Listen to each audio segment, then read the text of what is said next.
Hello chess friends, in this video I'm going to show you a very spectacular game by world's #1 Magnus Carlsen, but it's a bit different than usual because Magnus Carlsen is getting totally destroyed in only 22 moves, and you of course want to see how that happens. Well, he's playing with the black pieces against a very young guy from Turkey, Kilic, only 16 years old, international master, and of course he's a good and talented player.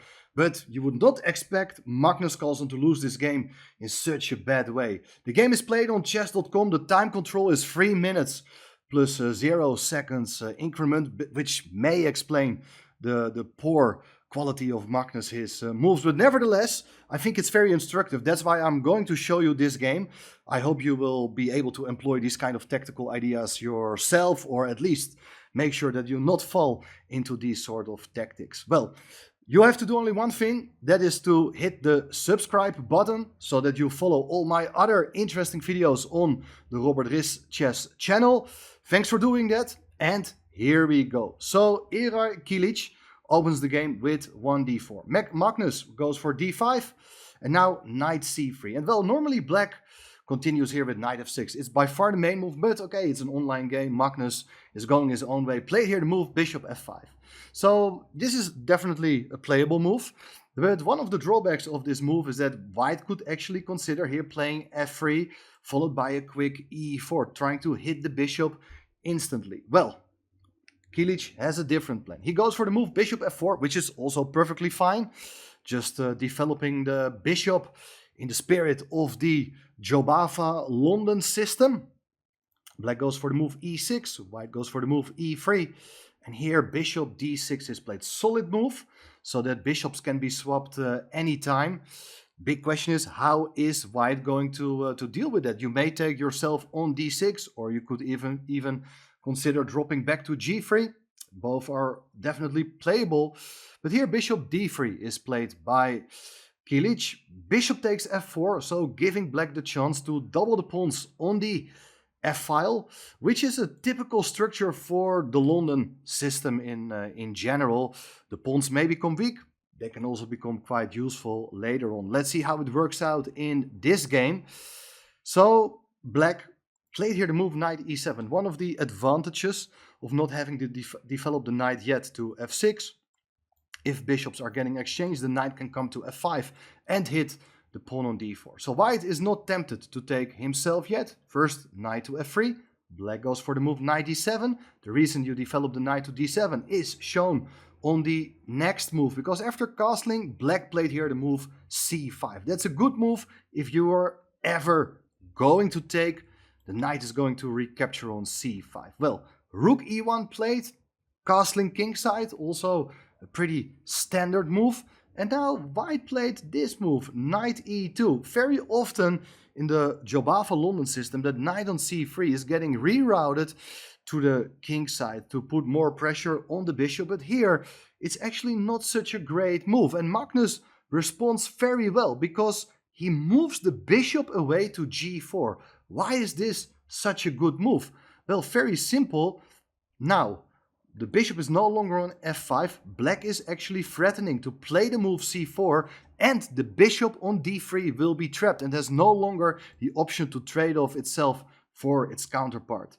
So c4 is a big threat, but also black is intending here himself to take on f3. For instance, if you play something like c3 to defend your pawn, and the bishop can always drop back if it comes under threat, you take on f3, g takes f3, and white can only get a prize for the most ugly pawn structure out there. The triple pawn on the f-file, that's something which is something you are going to suffer from in the long run. So, having made a serious inaccurate move, Kilic decided to continue here with the move knight to g3. So at least the queen defends the knight. If the bishop gets hit on d3, it can at least drop back, for instance, to e2 or f1.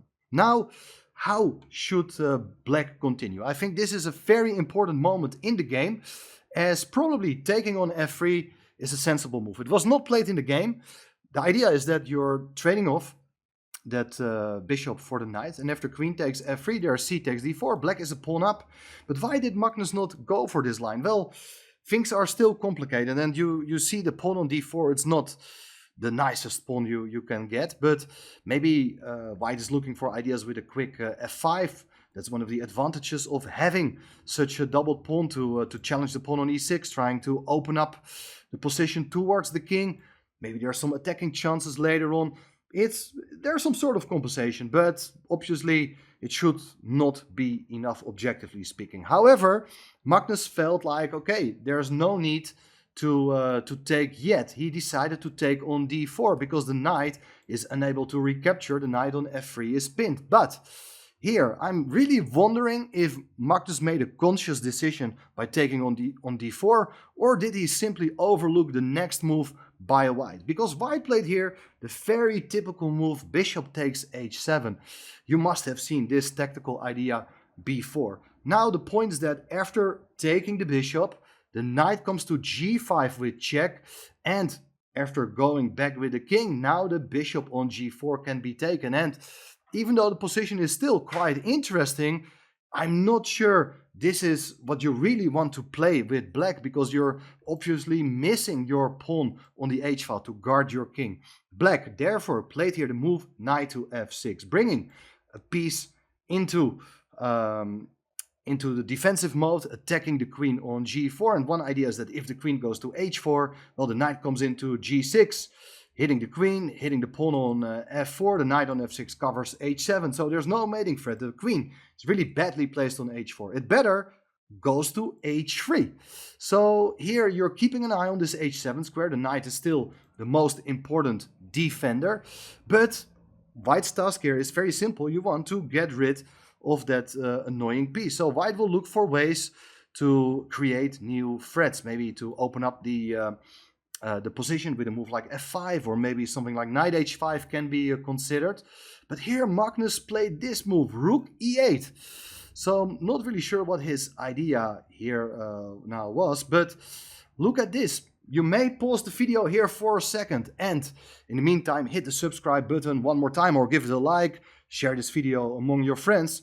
And then I would like to see, at least I hope so, that you can spot the move played here by Kilic. It's a very spectacular and thematical tactical idea, because here with the move, rook takes e6, you're breaking through the barricade. So after this move, you're winning a very important pawn. If you do take this rook, there is queen takes e6 with check. Obviously, you cannot go to f8 because of queen f7 with checkmate, thanks to the support of the knight. While the king, if it goes into the corner, king h8, there is knight f7 check. And after the king goes away, it's knight takes d8, and white wins the queen. So the rook cannot be taken. But what should black do? Well, in hindsight, the best move here for black is to play the move queen c8, to set up a skewer on the rook. If the rook goes away, the queen can be exchanged. Well, if you do play rook e2, it's queen takes h3, knight takes h3, and well, white is having actually an extra pawn. Things are not that simple yet, but these pawns are also not looking great. It's a matter of technique, as they say, but it's a pretty bad position. But Magnus, not playing his best game up to this point. Not surprisingly, he commits another huge mistake here by moving the knight from e7 to g6. He believes that everything is well covered. He wants to exchange one pair of rooks. Looks as if everything is under control, but now another huge blow into the face of the Norwegians, world's #1. Rook takes f6, finally eliminating this very important defender of the h7 square. Queen takes f6 is played, queen h7 check, king f8, and now of course queen h8 is not possible. The knight is covering that square, but white has the opportunity here to bring another knight into the attack, attacking the queen on f6. The queen got to move away. After queen c6, now you can take the pawn on g7 with check. Black's position is totally falling apart. King e7, there are once again various interesting moves. I do like the move played here in the game. Knight takes f7, setting up a beautiful potential discovered attack on the king. And for instance, if you do play, let's say, a move like rook g8 to hit the queen, which was not played in the game, there follows rook e1 check, bringing the final piece to the party. King doesn't have that many squares to go. Only d7 is there, but then at least, probably the simplest move here is just to play knight f6 with a knight fork. On the next move, you're going to take on g8, and white is a piece up, and the attack continues. So that is going to be made very soon as well. Instead, Magnus decided here to take the pawn on c2, keeping the knight on g6 defended as well. But how important is that if you can simply play here the move knight to e5 and it's time to resign? Because wherever you go with a king, let's say you play here something like king e6, it's checkmate on f6. That is one point. If the king goes to d8, well, there is queen d7 checkmate as well. King d6 is the only other possibility, but then there's queen to d7 check, king c5, queen c7, forcing the king to go to the b file. But then on the next move, there are many good moves you can play for mate with queen takes b7, but the most human continuation is to take on c2, your queen up, and therefore Magnus didn't want to test his opponent any longer and resigned on move 22. This is not something we get to see every day. That's why I wanted to show you that even much weaker players on paper, they're able to cause upsets. And this is probably the nicest victory in the career of this Turkish IM. But probably we will hear more from him in the near future. Let me know in the comments, what do you think about this game? Stay tuned for many more exciting games on this channel, including, of course, the games from the Candidates tournament, which is in full swing. So I'll be back very soon.